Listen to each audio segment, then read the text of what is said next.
اخترشناسان بزرگترین جت‌های سیاه چاله‌ای را کشف کردند. اخترشناسان بزرگترین جت‌های سیاه چاله‌ای را در کیهان کشف کردند. این جت‌ها که پورفیریون نام دارند، بیش از 100 برابر بزرگتر از کهکشان ما هستند و طول آنها به 23 میلیون سال نوری میرسد. این کشف جدید، رکورد قبلی بزرگترین جت‌های سیاه چاله‌ای را که متعلق به کهکشان NGC 2663 بود، به طور قابل توجهی شکسته است. پورفیریون می‌تواند درک ما از چگونگی تعامل کهکشان‌ها با محیط اطراف خود را افزایش دهد. با این حال این کشف یک معما نیز ایجاد کرده است. چگونه این جت‌ها با طول بسیار زیاد اینقدر مستقیم و بدون انحراف باقی ماندند؟ اخترشناسان با استفاده از تلسکوپ لوفار این جت‌های عظیم را کشف کردند. آنها دریافتند که در مرکز هر جت یک کهکشان وجود دارد و در مرکز این کهکشان یک سیاه‌چاله کلان جرم قرار دارد. مواد اطراف سیاه‌چاله به سمت آن کشیده می‌شوند و بخشی از آنها در دو جت قدرتمند با سرعت نزدیک به سرعت نور از آن خارج می‌شوند. اما اینکه چگونه این جت‌ها برای میلیاردها سال بدون انحراف باقی مانده‌اند، پرسشی است که دانشمندان در تلاش برای پاسخ به آن هستند. وجود موانع کیهانی مانند ابرهای گازی و میدانهای مغناطیسی قوی باید باعث انحراف این جت‌ها می‌شد. با این حال پورفیریون به طور شگفت‌انگیزی مستقیم باقی مانده است. دانشمندان معتقدند که برای پاسخ به این پرسش باید محیط اطراف این جت‌ها را با جزئیات بیشتری بررسی کنند. آنها امیدوارند با انجام رصدهای بیشتر بتوانند به معمای این جت‌های عظیم و مستقیم پی ببرند.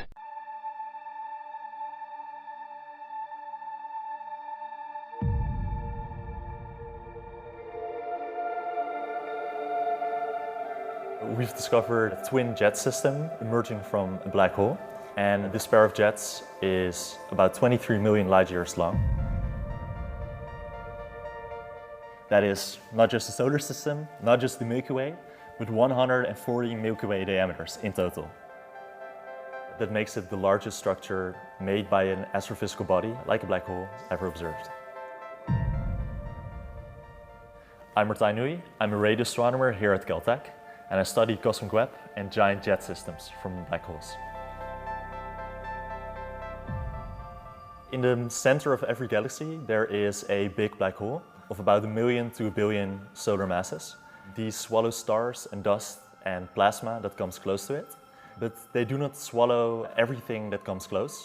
A tiny fraction of all the material is being ejected again just before it falls into the black hole. And those particles are funneled into two jets. These jets accelerate particles too close to the speed of light. Therefore, the jets start to glow in synchrotron radiation. And that is radiation that you can see with radio telescopes on Earth.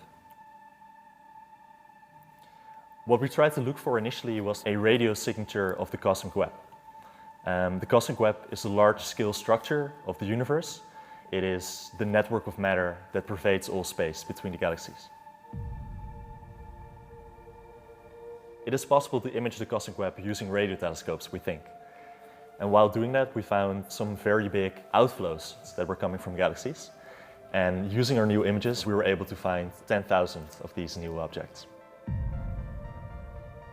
So it seems that every massive galaxy has black hole jets to some degree. But what we're discovering now is that an increasing number of galaxies actually have black hole jets that reach far out beyond the border of the galaxy itself. Whenever the jets reach the intergalactic space, then we think they have a big influence on heating the medium between the galaxies and on magnetizing it. Those are two very big questions. How did the universe get magnetized? And how did the large-scale structures that lie between galaxies came to be? One of the unexpected realizations of finding this giant jet system is that black hole jets can reach the scale of the cosmic web. They're so big that they can reach, in principle, everywhere. What we're now seeing is that they were also emerging far into the past. The very giant one that we've discovered lived even in the first half of the universe's existence, towards the detection limits of our current instruments. What I'm now researching is whether those giant jets can actually magnetize, whether they have spread magnetism in the medium between the galaxies. So the magnetism that started in the cosmic web eventually went into galaxies, then went into the formation of stars. And the young sun, when it was forming, transferred magnetic fields out to their planets.